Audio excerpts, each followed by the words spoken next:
सगळ्या भक्तांचं हार्दिक स्वागत आहे आजच्या आपल्या साप्ताहिक कार्यक्रमामध्ये। आजचा प्रवचनाचा विषय असणार आहे देवदेवताचे उपासक कुठे जातात। तर हे प्रवचन 3 स्तरावर आपण पाहूया। पहिलं, देवदेवताची उपासना कोण करते आणि त्याच्यामध्ये विशेष करून सगळे देवदेवता आहे, पण त्याच्यामध्ये वेताळ, भैरवनाथ, सटवी, त्याच्यानंतर मसोबा, भैरोबा, हे सगळे जे आपण त्याच्यानंतर ग्रामदेवता, इष्टदेवता, ह्या सगळ्यांचं जी उपासना केली जाते त्या लोकांची गती काय होते। तर हे आपण गीता, त्याच्यानंतर गरुड पुराण, ह्या 2 ग्रंथांच्या आधारावर आणि श्रीमद भागवताचा 2रा स्कंद, ह्या 3 ग्रंथाच्या आधारावर हे प्रवचन समजून घेऊया। याच्यामध्ये तुम्हाला निवड दिलेली आहे, तुम्ही कुठं जायचं कुठं नाही जायचं। म्हणून शास्त्र आपल्याकडे फायनिटिक किंवा कट्टरवाद नाही, आपण ज्या गुणात राहू त्या गुणानुसार त्या देवतांची उपासना करतो। म्हणून जे उपासक असतात ते 3 गुणामध्ये असतात, सत्वगुणी, रजोगुणी आणि तमोगुणी। जे तमोगुणाचे असतात ते त्यांनाच माहीत नसतं की ते काय करतायत, म्हणजे त्यांची उपासना करत राहते पण त्यांना माहीत नसतं की ते कोणाची करतात, ते केल्यानं काय होतं आहे आणि याचा मागचा उद्देश काय, ते करायचं म्हणून करतात। जसं उदाहरणार्थ दक्षिण भारतामध्ये रजनीकांतचं मंदिर बांधलं आहे आणि नॉर्थ इंडियामध्ये अमिताभ बच्चनचं मंदिर बांधलं आहे। इव्हन रजनीकांतच्या जो फोटो मूर्तीला दुधाचा अभिषेक घातला जातो, म्हणजे जो कोणी ॲक्टर असतो ना त्यांसाठी तो देव असतो। ते का करतात काय नाही करत काहीच माहीत नसतं। मग आणि अमिताभ बच्चनचं मंदिर बांधलं आहे, एक मध्यंतरी हिरोईन आली होती कोणती तरी, तिचं पण मंदिर बांधलं। म्हणजे भारतामध्ये मूर्खांची कमी नाही आपल्याकडे, एवढे होतात। तर याच्यामध्ये जे हिरो हिरोईनचे मंदिर बांधतात हे तमोगुणामध्ये येतात। मध्यंतरी एक मी व्हिडिओ पाहिला, मला कोणतरी पाठवला होता, त्याच्यामध्ये एक लहान कुत्र्याचं पिल्लू आणलं होतं आणि आल्यानंतर तो घराच्या दाराजवळ नाही का त्याला, तर घरामध्ये जसं नवरी सजून येते तसं घरामध्ये सगळ्या फुलांना सजवलं होतं आणि त्याला रस्ता केला होता। आणि जेव्हा तो कुत्रे एंटर करणार होतं ते तिथं एक मोठी पित्तळाची पारातीमध्ये कुंकाचं पाणी केलं होतं आणि आल्यानंतर त्याचं पहिलं टिका लावला, त्याला हार घातला, त्याला बी टेन्शन असं नाही काय चालू आहे त्याच्यानंतर त्याला हार घातल्यानंतर आरती केली आणि मग वेलकम कसं केलं, त्याचे दोन्ही पाळलं त्या कुंकाच्या पाण्यात बुडवले आणि त्याला फुलातून चालत चालत बेडरूममध्ये घेऊन गेले आणि नंतर त्याच्यात गुणगान त्यांचं, म्हणजे हाईट अशी की हे काय करतात हे कळत नाही, म्हणून तामसिक असतात।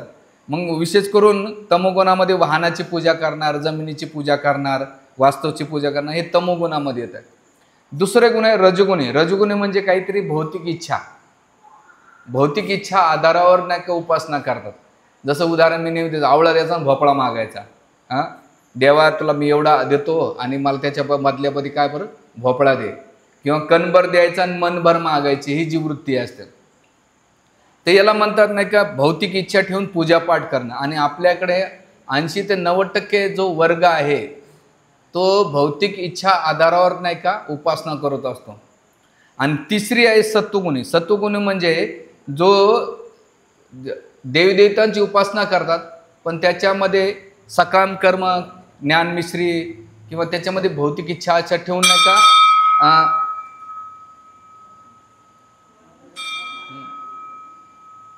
प्रवृत्ती बांधून टाका। तर जे सत्वगुणाचे असतात ते सत्वगुणामध्ये काय करतात, उपासना करतात। मग आता इथं प्रश्न विचारलेला आहे की भौतिकवादी लोक देवदेवताची उपासना का करतात, त्याचं मटेरिस्टिक पर्सन देवदेवतेची उपासना का करतात। तर याचं वैदिक शास्त्रानुसार उत्तर आहे की भौतिकवादी मनुष्य ज्याच्या जीवनाचा अंतिम उद्दिष्ट इंद्रिय सुख आहे, संपत्ती, पद, प्रतिष्ठा, वासना आणि यश हे प्राप्त करण्यासाठी तो देवदेवताची उपासना करतो। 6 गोष्टी त्याचं ध्येय असतं। काय? इंद्रिय सुख, मला कसं इंद्रिय सुख भेटेल, माझी इंद्रिय तृप्ती कशी होईल। दुसरं पद, मी एखाद्या कंपनीमध्ये बॉस होईल किंवा त्याचं पद वाढत, माझं प्रमोशन होईल, त्यासाठी तो तपास करतो। तिसरं प्रतिष्ठा, माझं समाजामध्ये लोकांनी वाटलं पाहिजे काय धार्मिक माणूस बाबा, टीका लावणार, पुन्हा हातात ते माळा घालणार, दाढी ठेवणार, शेंडी वाढवणार, म्हणजे लोकांना असं वाटलं पाहिजे धार्मिक, आणि स्वतः तो धार्मिकाचा आवा आणतो हे त्याचं, आणि वासना आणि यश त्याला सक्सेसफुल होण्यासाठी हे सगळं करत असतो. म्हणून इथे त्याला मोस्टली विशेष करून आत्मा, परमात्मा किंवा भगवंतामध्ये त्याला रस नसतो, त्याला खाली भौतिक जगाचाच रस असतो, म्हणून तो त्याची उपासना करतो. मग आता प्रश्न असा आहे, पण कधी कधी अशा लोकांना धार्मिक पूजा अर्चा, देवदेवता उपासना करावीशी वाटते, मग ती इच्छा का येते? ते याचं कारण भगवद्गीतेमध्ये भगवंत काय म्हणतात, त्याला 4 कारण देतात. भगवंत म्हणतात की असे लोक यांच्या जीवनात देवदेवतेची इच्छा, पूजा करण्याची इच्छाचं एकमेव कारण म्हणजे 4 कॅटेगरी. चतुर्विधा भजन्ते माम जना सुकृतनो अर्जुन, अर्थो अर्थाती ज्ञानीचं भरतवर्षभा. हे अर्जुन 4 प्रकारचे लोक उपासना करतात माझी. कोणतं? पहिलं अर्थ. अर्थ म्हणजे काय? दुःखाच्या अवस्थेनं काय करतो, भगवंताकडे की देवा माझ्या जीवनात एवढं संकट समस्या आलेले आहेत, त्याच्यातून मला मुक्त कर, त्यासाठी तो उपासना करतो. दुसरं जिज्ञासा. जिज्ञासा म्हणजे बुवा काहीतरी देव आहे काय आहे, बुवा ही सृष्टी काय, देवता आहे की नाही, मृत्यूनंतर काय होतं, जन्माच्या पहिले काय होतं, याच्याबद्दल तो जिज्ञासा करतो. आणि अर्थार्थी म्हणजे धनाच्या लोभापायी तो करतो. याच्यातली सगळ्यात शेवटची जी कॅटेगरी, चौथी कॅटेगरी भगवंत म्हणतात की अर्थाच्या अवस्थेनं हा मनुष्य येतो, आणि आल्यानंतर इथे तो भौतिक जो मनुष्य अर्थार्थी म्हणजे जसं उदाहरण आहे श्रीमद भागवतामध्ये ध्रुवाचं.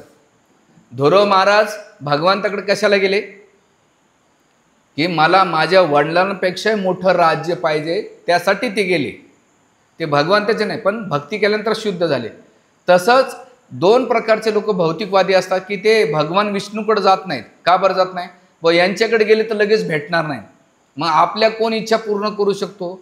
मग जे देवी देवता असतात त्यांच्याकडे ते जातात आणि त्याच्याकडे ते आकर्षित होतात, आणि मग त्यासाठी ते कठोर तपस्या करतात, वृत्त कैवल्य करतात, दान धर्म करतात, किंवा त्यांच्या जीवनातला त्याग समर्पण काही खूप करतात.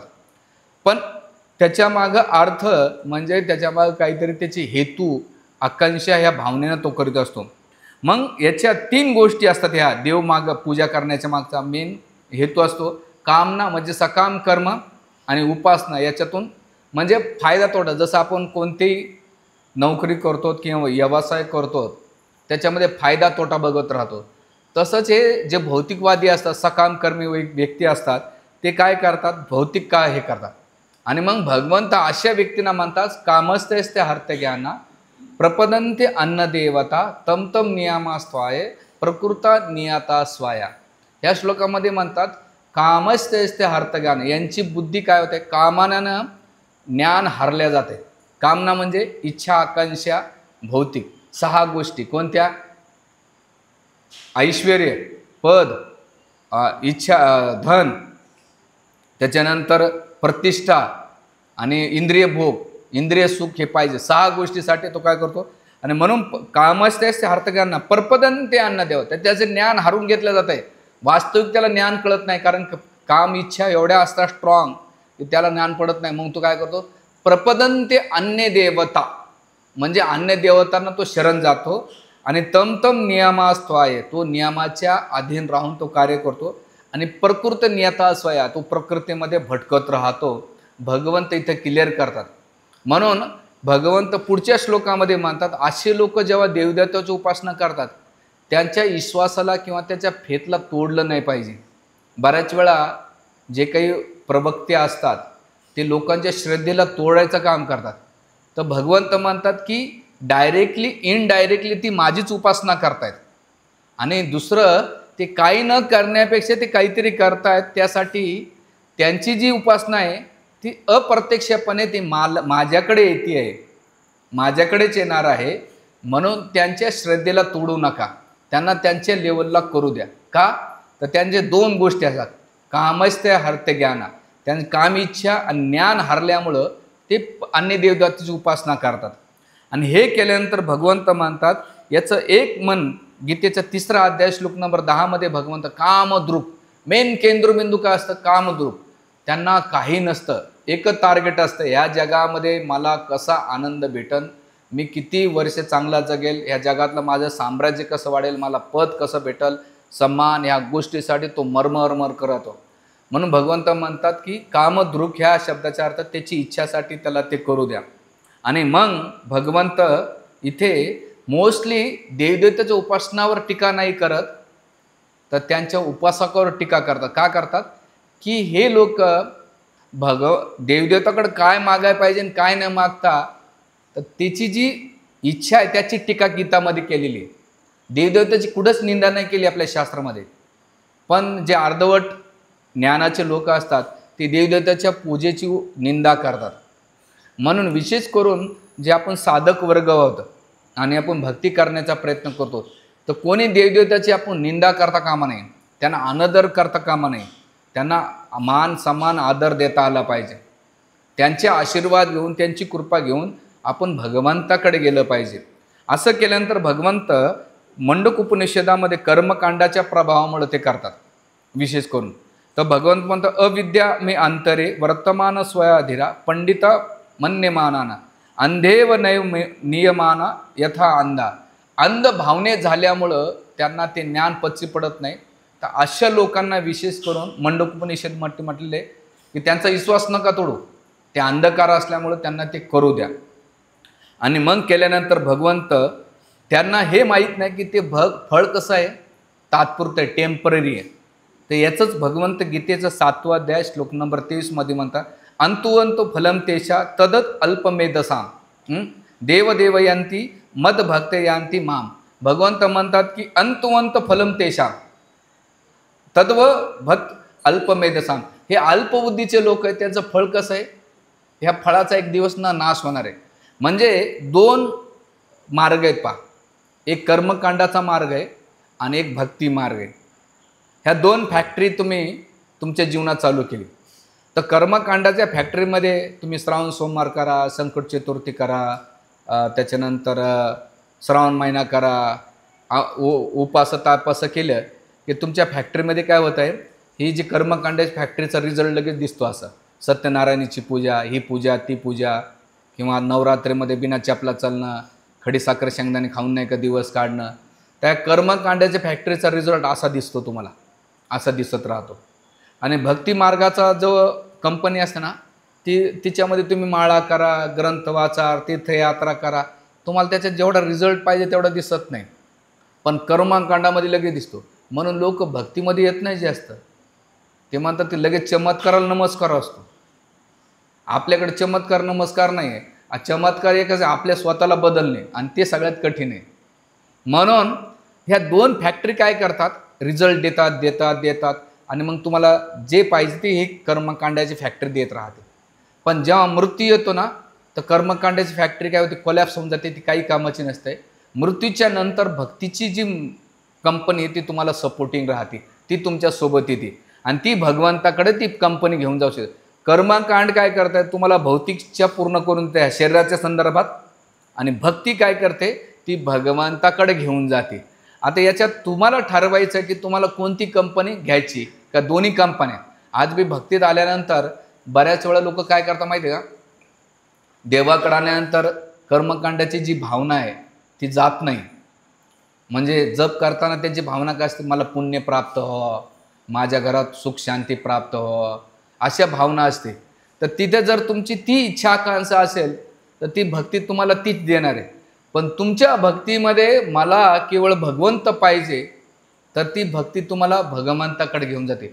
खाली तुमच्या चेतनेवर फरक आहे. बाहेरून तर तुम्हाला वाटतं लय मोठे मोठे भगत आहेत, बाहेरच्या लोकांच्या नजरेत तुम्ही येता, पण भगवंताच्या नजरेत म्हणतात की याची चेतना काय, त्याच्यानुसार त्याचा रिझल्ट असणार आहे. म्हणून इथे जे अल्प फळ भेटतंय आणि हे दुसरं देवदेवतेचं उपासना काय करतात, ह्या गोष्टीमध्ये लागतात. म्हणून भगवंत काय म्हणतात, गीतेचा 7वां अध्याय श्लोक नंबर 20, मी श्लोक मुद्दाम रेफरन्ससाठी आणलेले की उद्या नको म्हणायला की अरे तुम्ही काही हवीत गोळे मारतात. तर भगवंत म्हणतात की हे फळ एक दिवस नाशवंत होणार आहे. जसं तुमचं शरीर नष्ट झालं त्याबरोबर तुमच्या जगातले जेवढे काही फळं तुम्ही कमवले कर्मकांडाचे ते काळानुसार नष्ट होतात. पण भक्तीचं असं आहे, संत तुकाराम महाराजाचं उदाहरण घ्या की भक्तीचं तत्व इथे पण कामाला येत आहे आणि मृत्यूनंतर सुद्धा कामाला येत आहे. याचं उदाहरण कोण आहे, ध्रुवाचं. ध्रुवाने भक्ती केली, भगवंतानं सगळं काही दिलं त्यांना, पण शरीर सुटल्यानं म्हणजे भगवत धामात जाताना त्यांची आई आणि ते दोघं वैकुंठात गेले. कर्मकांडात नाही गेले, ते कशामुळं गेले? भक्तीमुळं गेले. म्हणून ही क्लिअरिटी असणं महत्त्वाचं आहे. आता इथे महत्त्वाचा प्रश्न असा आहे की यांना, हे जे देवदेवताचं लोक आहेत ना, यांना मोक्ष मिळतो का? तर नाही. यांना बाकी सकाम कर्म असल्यामुळं त्यांना ह्या जगामध्ये त्याचे 3 गुणाधार आहे. तो कोण्या गुणामध्ये करतो? सत्वगुणात असेल तर सत्वगुणाचं फळ प्राप्त होईल, रजोगुण असेल तर रजोगुण, आणि तमोगुण असेल तर तमोगुणाचं फळ प्राप्त होऊन ह्या जगात राहतो. मग आता इथे प्रश्न विचारतात की आता 3 लोक, जसं भगवान आता मी जे वर्णन केलं, ऊर्ध्वन गच्छन्ति सत्वस्था, मध्ये तिष्ठति राजसा, जगन्य गुणवृत्तस्य अधो गच्छन्ति तामसा. भगवंत क्लिअर करतात, जसं मनमाडचं जंक्शन आहे, मनमाड जंक्शनला 3 ठिकाणी जायला तुम्हाला चान्स आहे. एक भुसावळ मार्ग आहे, एक मराठवाडा संभाजीनगरसाठी, एक कोपरगाव पुण्या मार्गाला असतं. तर पुढा जो रोड आहे ते सत्वगुणाचा आहे, जो नांदेड परभणीला जातो, संभाजीनगरला जातो, तो रजोगुणाचा आहे. त्याच्यानंतर जे भुसावळला जाणारा मार्ग आहे तो कोणाचा आहे? तमोगुणाचा आहे. याच्यामध्ये तुम्हाला ठरवायचे की मला कोणती ट्रेन पकडायची, सत्वगुणाची ट्रेन पकडायची की रजोगुणाची ट्रेन बघायची तर तमोगुणाची पकडायची, त्यानुसार तुमचं गंतव्य असणार आहे. म्हणून भगवंत म्हणतात की जशी तुम्ही ज्या गुणामध्ये भक्ती करणार किंवा कर्मकांड करणार, तर इथं भगवंत ऊर्ध्वं गच्छन्ति सत्व, सत्व जर केलं तर उच्च लोकात जातात. मध्य तिष्ठति राजसा, जे राजसिक कार्य करतात त्या भौतिक जगामध्ये, जगन्य गुणवृत्तस्य अधो गच्छन्ति तामस, तामसी वृत्तीचं करतात तर खालच्या लोकांमध्ये तुम्ही जाता. म्हणून भगवंत इथं क्लिअर करतात. आणि हे केल्यानंतर भगवंत पुढच्या श्लोकामध्ये क्लिअर करतात. 9वा अध्याय गीतेचा श्लोक नंबर 25 मध्ये भगवंत कोणत्या उपासक देवी देवतेचा केल्यानंतर कुठे जातो, तर या 3 कॅटेगरीमध्ये भगवंत वर्णन करता म्हणतात, यांती देवव्रत देवाना, पितृ यांती पित्रदहा, भूता यांती भूतेजा, यांती मध्याजी पिमाम. भगवंत म्हणतात की यांती देवव्रत देवाना, जो देवतांची उपासना करतो देवलोकात जातो, म्हणजे कोण आहे? सत्वगुणात आहे. जो पितृ यांती पित्रदहा, ते कोण्या गोष्टीत करतो?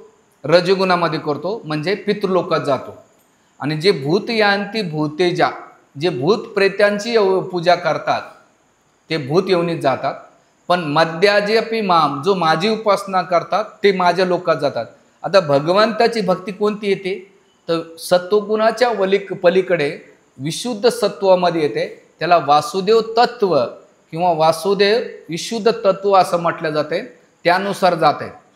म्हणजे 3 चेन आहे तुमच्या हातात, एक सोन्याची चेन, एक चांदीची आणि एक लोखंडाची.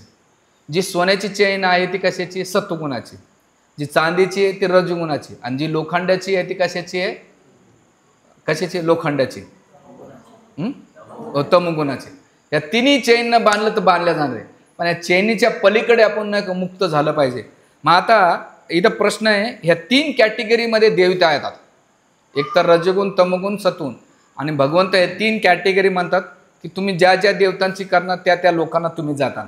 जसं देवताची उपासना केली करणारे लोक कुठं जातात, तर भगवंत म्हणतात, आता इथं लिस्ट देतात कोणता देव कोणाकडे जातात, म्हणजे कोण उपासक ज्याची उपासना करतात तर त्या लोकांमध्ये तुम्ही पोहोचतात. जसं गणेशाची पूजा करतात, गणपतीची पूजा उपासना करतात, आजकाल आपण सगळेच करतो.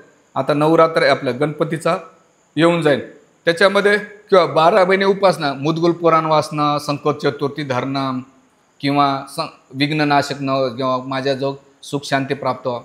तर जे गणपतीची उपासना करणार पुराणानुसार, स्कंद पुराणानुसार त्यांना स्वर्गलोकामध्ये जे आहे, विशेष करून कैलास लोकामध्ये जे स्थान आहे गणपतीचं महादेवावर, तिथे ते लोक जातात गणपतीची उपासना.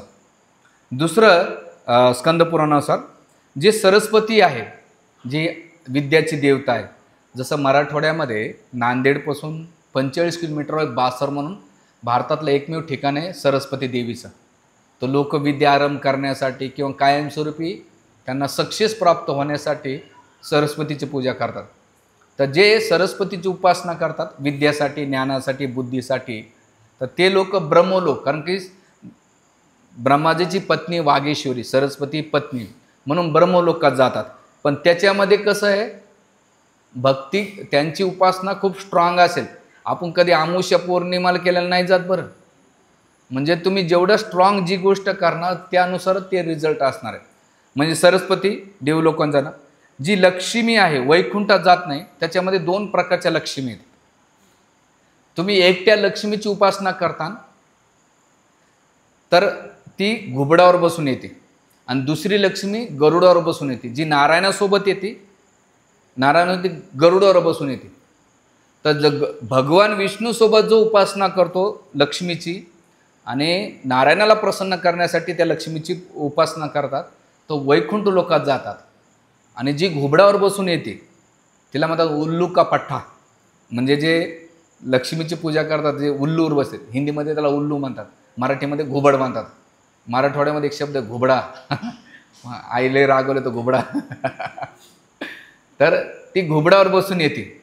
आणि घुबडावून काय करते ती, ज्या घरात उपासना, आता मार्गशीर्ष महिन्यातले जोरात चालतात. आटपाट नगरात एक राजा होता, शांबाला नावाची एक कन्या होती. मग ती स्टोरी, गुरुवार शिरा खाऊ. मला लय कथा पाठ झालं, कारण लहानपणी आमच्या गावात कोणी वाचणार होता, मीच होतो गावात. म्हणजे पहिलेपासून आपण पंडितच, जाताना एवढा शिरा आणि 1 रुपया भेटायचा. तर हे त्याच्यामध्ये तुम्ही लक्ष्मीला तुमच्या इंद्रियतृप्तीसाठी लावता, तर ती खिडक्यादार किती उघडा तुम्ही, ह्या खिडकीतून निघाली त्या खिडकीतून बाहेर निघते, हे दरवाजात उघडले त्या दरवाज्यातून निघून जाते. ती म्हणतात घुबडाच्या वाहनावरून बसून येते. आणि घुबड कधी येते, दिवसा त्याला दिसत नाही, आपलं दिवसा नसतं ते, रात्रीच येते. तर लक्ष्मी रात्रीची एवढी स्पीडने येते. म्हणून बघा लक्ष्मीपूजनच्या वेळेस लोक खिडक्या दारं उघडं ठेवतात, त्याला माहीत नाही भाऊ तेवढी स्पीडमध्ये बाहेर जाते ती. तर जी नारायणासोबत उपासना करतात तर ती टिकून राहते, आणि जी नारायणासोबत उपासना करत नाही ती घोबडा बसून त्याच्या निघून जाते. हां, ती वैकुंठ लोकात जाते बरं. नारायणासोबत जी उपासना करते वैकुंठ लोकात. आणि ज्यांना भौतिक इच्छा पाहिजे तर त्याला भोग ऐश्वर्य देते, वैकुंठ लोकाची प्राप्ती होत नाही. आता त्याच्यामध्ये लक्ष्मीचे खूप प्रकार आहे. भाग्यलक्ष्मी आहे, सौभाग्यलक्ष्मी आहे. त्याच्यामध्ये पण वेगवेगळ्या भक्ताच्या चेतनेनुसार ती व्यवहार करते. एकच आहे. जसं आपल्या घरामध्ये एक मुलगा असेल, त्याला 4 नाव द्या, कोणी चिंट्या म्हणतं, कोणी पिंट्या म्हणतं, कोणी राजा म्हणतं, काही म्हणतात. एकच माणूस आहे, पण त्याला नावं काय देतात वेगळे. तसं लक्ष्मी एकच आहे, साधकाच्या इच्छानुसार ती रूप धारण करून त्याला ती काय करते, आदान प्रदान करते. दुसरं त्याच्यामध्ये विशेष करून लक्ष्मी तंत्र करतात ना, कुबेरासोबत करतात. तर कुबेरासोबत जी उपासना करतात ते घुबडावर बसून येते, आणि जी नारायणासोबत करून येतात ती वैकुंठात घेऊन जातात. हे उदाहरण दिले. दुसरं आहे काली, दुर्गा, चंडी किंवा दुर्गादेवीचे जेवढे काही एक्सपान्शन आहेत. आपल्याकडे किती पीठ आहेत भारतामध्ये, किती शक्ती, महाराष्ट्रामधले 3.5 आहेत. पूर्ण भारतात किती आहेत, 52 पीठात. हे सगळे दुर्गादेवीची जेवढी तुम्ही उपासना करणार आहेत ना, तर ते देवी लोक म्हणजे मायाशक्ती लोकांमध्ये जातात. ब्रह्मसंहितेमध्ये पहिलं देवी लोक म्हणजे कोण, हे भौतिक संसार. म्हणून भगवंत गीतेमध्ये म्हणतात, दैवी हेशा गुणमयी मम माया दुरत्तया मामेव प्रपदंते माया मे तरंती ते. माझी मायाशक्ती अतिशय दुस्तार आहे. कोणतं मग भगवंत कोण्या मायाशक्तीबद्दल म्हणतात, दुर्गादेवीबद्दल म्हणतात. मग दैवी हेशा गुणमयी मम माया दुरत्तया मामेव प्रपदंते माया मे तरंते. मला जो शरण येतो तो सहज पार करतो. आता गुणमयी का म्हटलं तिथं, तर 3 गुण. दुर्गादेवी त्रिशूळ वापरते, बरोबर. त्रिशूळ कशामुळं, तर ह्या भौतिक जगामध्ये जे लोक इंद्रियतृप्ती आहेत 3 गुणांनी काय करते, आधी भौतिक, आधी दैविक, आधी आत्मिक क्लेशानं काय करते, त्रस्त करते. आणि 3 गुण, सत्वगुण, रजोगुण आणि तमोगुणानं पुन्हा ते टोचत राहते. म्हणून दुर्गादेवीचं त्रिशूळ हे 3 क्लेश देण्यासाठी काम केलं आहे.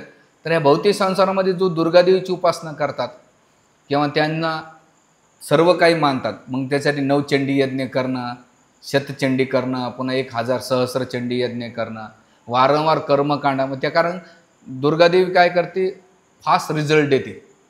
2 देवता असे आहेत की तेवढे स्पीडमध्ये रिझल्ट येतात. एक म्हणजे महादेवाची उपासना केली म्हणून बघा लोक फुकटमध्ये 1 तांबे पाणी घेऊन जातात, दूध बी घेऊन जात नाहीत.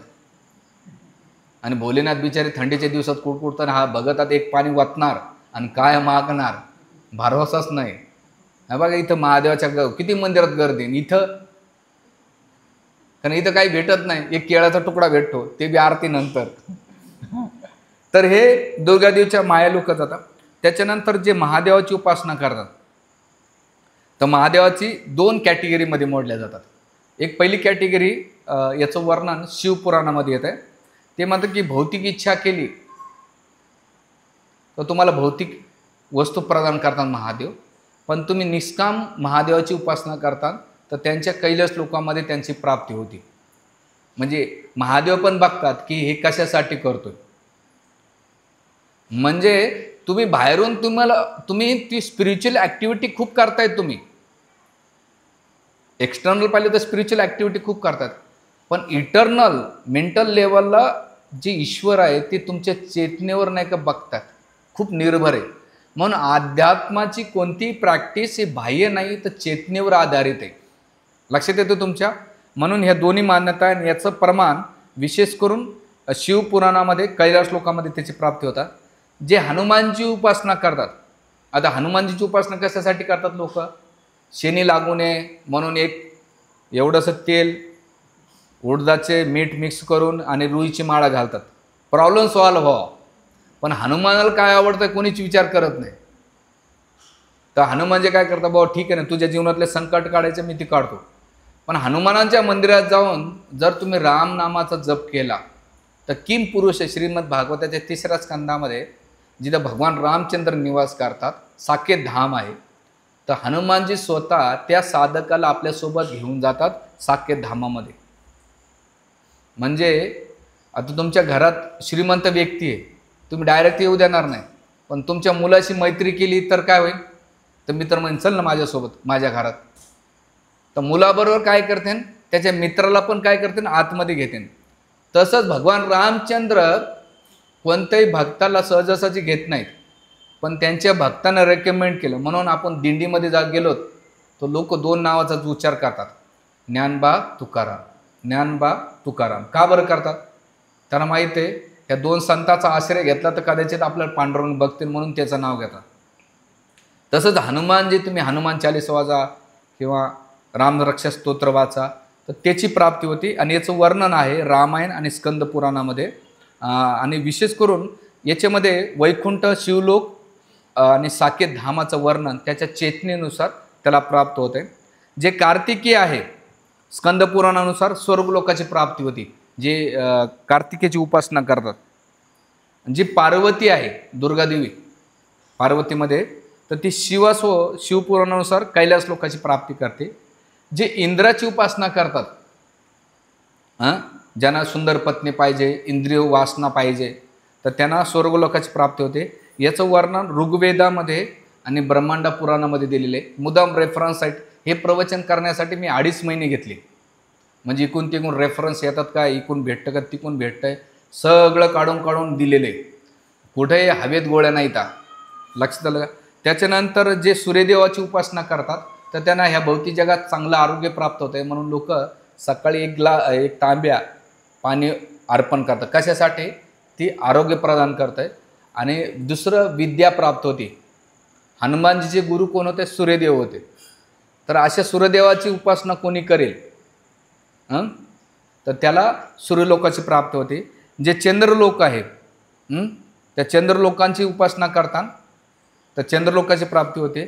जे ब्रह्माजीची उपासना करतात, उपनिषद आणि गीतेमधला 8वा अध्याय श्लोक नंबर 16 म्हणतात की जे ब्रह्माजीची उपासना करतात ते ब्रह्मलोकामध्ये जातात. विशेष करून ऋषीमुनी जे असतात, ज्यांना ज्ञान योगावर जास्त प्राधान्य देतात, असे लोक ब्रह्मलोकाची प्राप्ती करतात. किंवा नैष्टिक ब्रह्मचार्य पालन करतात. ब्रह्मचार्य म्हणजे ब्रह्म जाणे तिथी ब्राह्मण, ब्राह्मणाला पण म्हटलंय. आणि ज्याचं ब्राह्मणावर ध्यान असतं, ब्रह्मणवर म्हणजे त्याच्यावर, त्याला ब्रह्मलोकाची प्राप्ती होती. निष्ठिक ब्रह्मचार्य पालन केलं तर ब्रह्मलोकात जात होतो. त्याच्यानंतर जो यमराजाची पूजा करतो यमलोकात जातो गरुड पुराणानुसार. म्हणजे याला म्हणतात इनडायरेक्टली नरकात जाणे. तर त्या नरकामध्ये 2 कॅटेगरी, जे चांगली उपासना करतात ते, जसं तुम्ही राजाकडे गेलात, पोलीस अधिकाऱ्याकडे गेल्यानंतर गुन्हा केला तर तुम्हाला दंड भेटेल आणि तुम्ही चांगले वागले तर प्राईज भेटेल. तसं यमलोकांमध्ये सुद्धा उपासना करणार ते यमलोकामध्ये जातात. आणि यमलोक कोण आहेत? यमराज कोण आहेत? 12 महाजनपैकी एक महाजन आहेत, भगवंताचे अनन्य भक्त, शुद्ध भक्त आहेत. तेच यमराजे पुढे विदुरजी म्हणून जन्माला आलेले आहेत, त्याचं वर्णन महाभारतानुसार. तर हे तिथं जातात गरुड पुराणानुसार. जे अश्विनी कुमार आहेत, ज्यांना हेल्थ पाहिजे किंवा जे आयुर्वेदमध्ये त्यांची उपासना खूप चांगली आहे, विशेष करून धन्वंतरी आणि अश्विनी कुमार हे देवतांचे डॉक्टर, दोघं भाऊ. तर यांना जे अश्विनी कुमार आहेत त्यांना स्वर्गलोक प्राप्त होतं ऋग्वेदानुसार, याचा रेफरन्स येतो. आणि जे सत्यनारायणाची उपासना करतात, म्हणजे त्याच्यात इंद्रियतृप्ती नसेल तर त्यांना विष्णुलोकाची प्राप्ती होते, वैकुंठाची. आणि जर त्यांची भौतिक इच्छा असेल की मला सत्यनारायण करून हे पाहिजे, स्कंदपुराणाने त्याच्यामध्ये वर्णन येत आहे, तर त्या लोकाची प्राप्ती होता. आणि जे लोक विष्णू, कृष्ण, राम किंवा भगवान नरसिंह, वामन, वराह, कूर्म यांची उपासना करतात, तर त्या लोकांमध्ये ते वैकुंठ धामामध्ये त्यांच्या धामामध्ये तो पोहोचतो. म्हणजे जसं गजेंद्र आहेत, त्यांनी भगवान हरीची उपासना केली म्हणून वैकुंठामध्ये हरिधाम आहे. जसं प्रल्हादाने नरसिंहदेवाची उपासना केली तर वैकुंठामध्ये नरसिंह लोक आहे, नरसिंह वैकुंठ आहे. तर प्रल्हाद महाराज नरसिंहदेवांची विग्रहाची उपासना तिथं करतात, कारण भगवंत साक्षात नरसिंहदेवाच्या रूपामध्ये असतात. जे बलिराजा आहेत, ज्यांनी वामन देवाची उपासना केली तो वामन लोक आहे, तो वामन लोकांमध्ये जातात. जे नारायणाची उपासना करतात, विष्णू किंवा नारायणाची उपासना करतात, वैकुंठ लोकांमध्ये जातात. त्याच्यामध्ये पण 2 भाव आहेत, ऐश्वर्य आणि ऐश्वर्यामध्ये पण दास्य, साख्य, ऐश्वर्यच येत आहे, त्या लोकांमध्ये जातो. जसं तुम्ही पांडुरंगाची उपासना करतात तो वैकुंठांमध्ये पांडुरंग धाम आहे, पंढरपूर धाम आहे. म्हणजे जे पांडुरंगाची उपासना करतात पंढरपूर धाम आहे. जे बालाजीची उपासना करतात तर तिरुपती धाम हे वैकुंठांमध्ये. म्हणजे भगवंत काय करतात, ज्या साधकाची जी चेतना ज्या विग्रहाशी अटॅचमेंट आहे त्या विग्रहामध्ये, तर त्याच्यामध्ये कृष्णाची जी उपासना करणार आहेत, आता कृष्णाची 3 लेवल उपासना करणार आहेत. फर्स्ट जे वृंदावन आहे, तर वृंदावनमध्ये जे माधुरी रस, विशेष करून साखररसामध्ये, तर वृंदावनमध्ये जातात. जे मधातले लेवल ते द्वारकामध्ये जातात, याच्यामध्ये मथुरेमध्ये जातात. आणि जे ऐश्वर्य भावात आहेत तर ते द्वारकेमध्ये जातात. म्हणजे वैकुंठामध्ये हे 3 पार्ट्स मोडल्या जातात. हे सगळं वर्णन ब्रह्मसंहिता नावाचे ग्रंथ आहे, ब्रह्माजी लिखाण केलं आहे, तिथं भगवंताच्या वैकुंठ लोकांची माहिती दिलेली आहे. आणि दुसरं जे लोक, म्हणजे आता तुम्ही बद्रीनाथ जाता तर बद्रीनाथ त्याचं तिथं पण आहे. म्हणजे जेवढे धाम आहेत ह्या जगामध्ये तुम्हाला पाहायला भेटतात, त्या विग्रहाची तुम्ही जी उपासना करता, ज्या विग्रहाशी तुम्ही अटॅच असाल त्या विग्रहानुसार भगवंत, जसं तुकाराम महाराज आहेत ते कुठं गेले, पंढरपूर धाम आहे पुढं वैकुंठांमध्ये, तर तिथे जातात. हे सगळं शास्त्रांमध्ये वर्णन दिलेलं आहे. म्हणून आपण आपल्या चेतनेनुसार आपल्याला कोणती गोष्ट आवडते अध्यात्मामध्ये त्यानुसार ती केली पाहिजे. आता मग इथं प्रश्न असा आहे, ठीक आहे हे देवी आता जातील बाबा, यांचं तुम्ही धाम सांगितलं आहे, कारण गीतेचा 9वा अध्याय श्लोक नंबर 25 मध्ये सांगितलेलं आहे, देवव्रत देवाना, म्हणजे देवता ज्यांची देवताची उपासना करतात ते देवलोकात जातात. जो पितरांची पूजा करतात पितृलोकात जातात, जो भूतप्रेतांची पूजा करतात ते भूतलोकात. मग आता हे भूतप्रेत कुठं जातात, यांची उपासना करणारे कोण? मग आता इथं प्रश्न गंभीरपणे विचारणार आहे, जे लोक वेताळ, भैरवनाथ, काल भैरव किंवा भैरव अष्टकम म्हणणारे आहेत, किंवा मसोबा, सटवी किंवा ग्रामदैवता, जेवढे तुम्ही काही निर्माण केलेले आहेत किंवा जे आहेत, यांची गती काय होती, हा प्रश्न विचारला गेला आहे शास्त्रामध्ये. तर इथे विशेष करून 3 पुराण आहेत. एक म्हणजे भगवद्गीता, तंत्रपुराण, उपनिषद, गरुड पुराण आणि तंत्रशास्त्राच्या आधारावर हे एक्सप्लेन केला जाईल.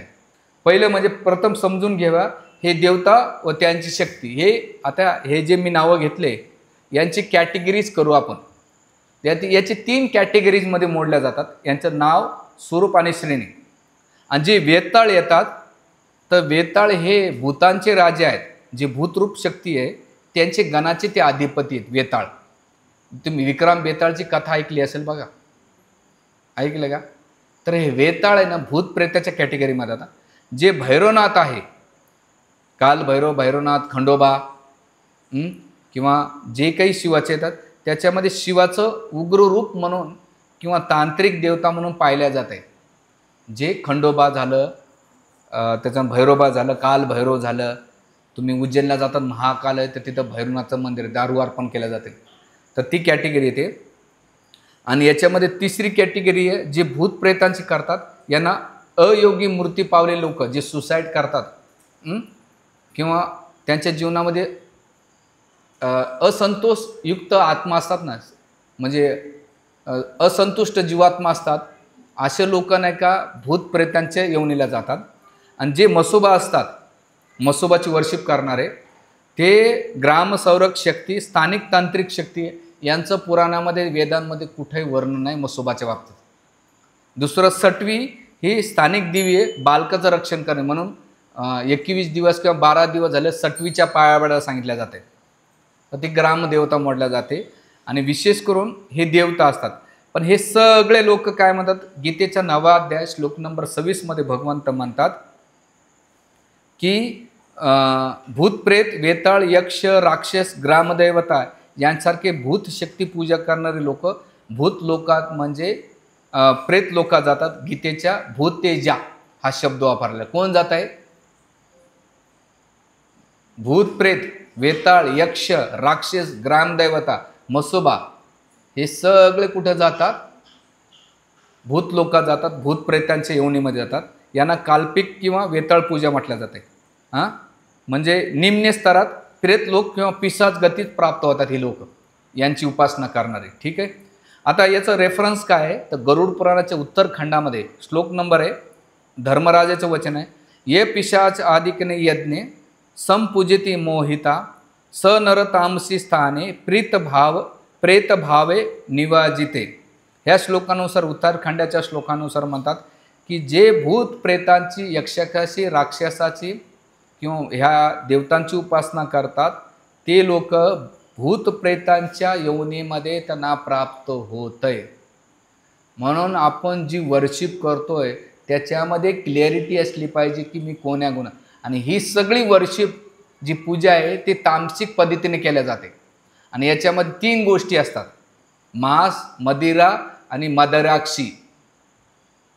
म्हणजे सेक्स करणे, नॉनव्हेज खाणे, दारू पिणे आणि चुकीचे कार्य करणे हे तामसिक वर्शिपमध्ये येतात. आणि हे लोक, जे व्यक्ती पिशाच, वेताळ, प्रेतांची पूजा करते, अज्ञान अंधकार लोकांमध्ये गमन करून प्रेत भावामध्ये वर्षानुवर्षे अटकून जातात हे लोक. आज बी तुम्ही जोहार, मोकाट मार्ग किंवा अशा ठिकाणी आहे. आता याच्यात म्हणतो तुम्ही अंधश्रद्धा निवड नाही. मी जे काही बोललो आहे हे तुम्ही डिसिजन घ्यायचं. हे शास्त्राचे वाक्य मांडले, कोणाची वर्शिप काय कुठे केल्या जाते म्हणून गरुडपणाचा श्लोक कोट केलेला आहे. ठीक आहे. आणि दुसरं, आता याच्यामध्ये दुसरी कॅटेगरी म्हटल्या जाते,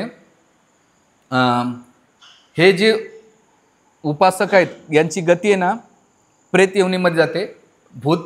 पण आता यांचा उद्धार कोण करतंय तर ह्या भूत प्रेतांच्या यवनाचा? ते श्रीमद भागवताच्या 4थ्या स्कंदानुसार जेव्हा दिती आणि कश्यप चुकीच्या टायमाला संगम करतात त्यावेळेस कश्यप मुनी म्हणतात की चुकीच्या टायमाला तू संभोग केला आहेस, आता तुझ्या पोटीने का राक्षस जन्माला येतील. आणि ते कोण जन्माला आले? हिरण्यक्ष आणि हिरण्यकशिपू. तर सती आपल्या ही दिती विचारते असं का? ते म्हणतात की त्या टायमाला तुझे जे मेवणी आहेत, तुझ्या बहिणीचे मिस्टर, सतीचे पती, ते तिन्ही सांजाच्या वेळेस सगळ्या भूत प्रेतांना घेऊन जातात. आणि अशा टायमाला कोणी संभोग करीत असेल तर त्याच्या गर्भामध्ये त्याच्या योनीच्या माध्यमातून त्या भूतप्रेतांना तिथे जन्म घालून त्यांचा उद्धार करतात. म्हणून भूत प्रेतांना उद्धार करण्याचं डिपार्टमेंट महादेवाकडे आहे. हे जे तामसिक वृत्तीचे लोक आहेत. ठीक आहे. आणि ते राहतात कुठं? समशमभूमीत राहतात. आता याच्यामध्ये जे भैरवनाथ आहे, उग्र तपस्या करणारे, याच्यामध्ये काल भैरव, योग्य तांत्रिक भक्ती असेल त्यांची प्रामाणिक तर शिवलोकाची प्राप्ती होते, नाही तर यांची तामसिक देवताप्रमाणे भूतगती प्राप्ती होती, जे काल भैरव यांची उपासना करणारे असतात.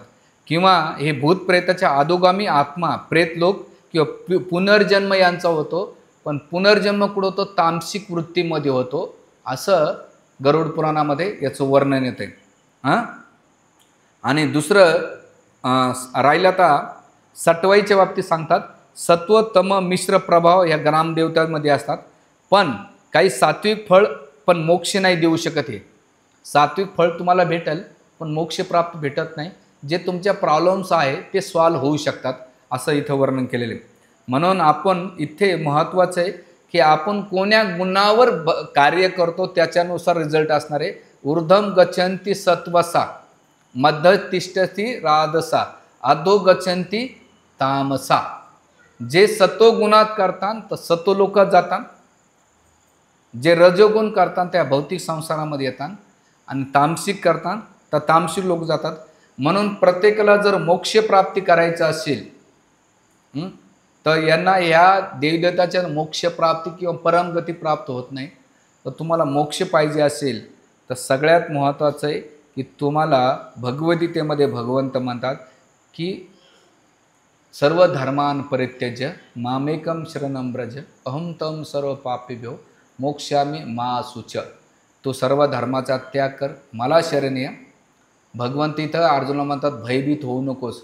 तुम्हाला असं वाटतं मी जर देवदेवताची उपासना नाही केली तर मला भीती वाटते, कुलदैवत असतं, कुलधर्म असतं, ते नाराज झाले तर करायचं काय? तुम्हाला काय, तुम्ही तर ब्रह्मचारी आहेत, आम्हाला तर घरात. आणि आज मी तुमच्या देवाऱ्यामध्ये बरेच जण भीतीपोटीच करतात. तुमचं प्रेम आहे का त्यांच्याकडे? अजिबात नाही. घरात काही साडेसाती कटकटी लागू नये म्हणून ते करतो आपण. तर इथे क्लिअर सांगितलं जात आहे, भगवंत म्हणतात मा सुचे, गॅरंटी देतो, घाबरू नका, मी आहे. पण कधी? जेव्हा तुम्ही शुद्ध होता तेव्हा, तोपर्यंत नाही. अर्धी माळा करताना म्हणतात देवा आता बघ, नाही, पूर्ण समर्पण असेल तरच. म्हणून इथे भगवंत म्हणतात की रामकृष्ण, आता म्हणून गीतेचा तोच 9वा अध्याय श्लोक नंबर 25 मध्ये, देवव्रत देवाना पितृयांती पित्रेदा भूत यांती भूतेजा मद्याजपी मा. ज्यांना देवलोकात जायचं देवताची उपासना करा, ज्यांना पित्राची करायचे, आपल्या पूर्वजांची करायचे, त्यांना पितृलोकात जा. ज्यांना भूत प्रेती जायचं भूताची करा. आणि भगवंत म्हणा माझ्या वैकुंठ लोकाची प्राप्ती करायची असेल, माझ्या लोकात यायचं असेल तर माझी उपासना करावं लागेल, मला पूर्ण समर्पित व्हावं लागेल, तेव्हा तुम्हाला माझं वैकुंठ धाम प्राप्त होईल. आता तुम्हाला ठरवायचं, तुम्हीच आहे तुमचे जीवनाचे शिल्पकार. तुम्हाला ठरवायचं कोण्या गतीला जायचं, कोणती चॉईस करायचे. आणि एकमेव महत्त्वाचं आहे, जर तुम्ही भगवंताची उपासना केली तर वैकुंठ लोकाची प्राप्ती होईल, पुन्हा जन्ममृत्यूच्या चक्रात फसणार नाही. पण गीतेमध्ये भगवंत 8वा अध्याय श्लोक नंबर 16 मध्ये म्हणतात, जे कोणी देवदेवताची उपासना करतात अब्रह्मा भुवना लोका पुनरावर्ते अर्जुना मामोपयतो कौंतेय पुनर्जन्म विद्यते. भगवंत म्हणतात की जो माझ्या लोकाची प्राप्ती करतो तो माझ्या लोकाची प्राप्ती करतो, पण जो देवदेवताची उपासना करतो तो पुन्हा ह्या संसारामध्ये चक्र घेतो. म्हणून प्रत्येकानं आपल्याला ठरवायचं आहे की भगवंताचं वैकुंठ लोकाची प्राप्ती करायची, हे ज्याच्या त्याच्यावर निर्भर आहे. याच्यात तुम्हाला काही कंपल्शन किंवा तुम्हाला लादल्या जातं असं नाही. आम्ही किती घसा कोरडा करून ऋग्वेद, अथर्ववेद, सामवेद जरी तुमच्यासमोर दिलं, तुमची चेतना त्याच्यामध्ये अटकलेली असेल, जसे की आमची माताजी म्हणतात प्रभूजी ते नाराज झाली तर करायचं काय, भीतीपोटी करतात. मग याचा अर्थ काय, तुमच्या चेतनेनुसार तुम्हाला ते फळ भेटणार आहे. आणि तुम्ही नाही केलं तर तुमचंच आहे, तुम्हाला ठरवायचं आहे. म्हणून आपल्याला शास्त्र वाचायचे आणि भगवंताची भक्ती शास्त्रानुसार चला. मी सांगतो म्हणून नका करू. तुकाराम महाराजांनी कोणाची केली भक्ती? पांडुरंगाची केली. माऊलीनं कोणाची केली? पांडुरंगाची केली. ज्या साधू संतांना सांगितलं आहे त्यांच्यानुसार जर केलं तर त्या लोकाची आपल्याला प्राप्ती होऊ शकेल. एवढंच ह्या. म्हणून देवदेवताचे उपासक कुठे जातील तर त्या लोकांमध्ये जातील, आणि जे भगवंताची भक्ती करते ते भगवत धामा जातील. हरे कृष्णा कृष्णा कृष्णा हरे हरे, हरे राम राम राम. कोणाला काही प्रश्न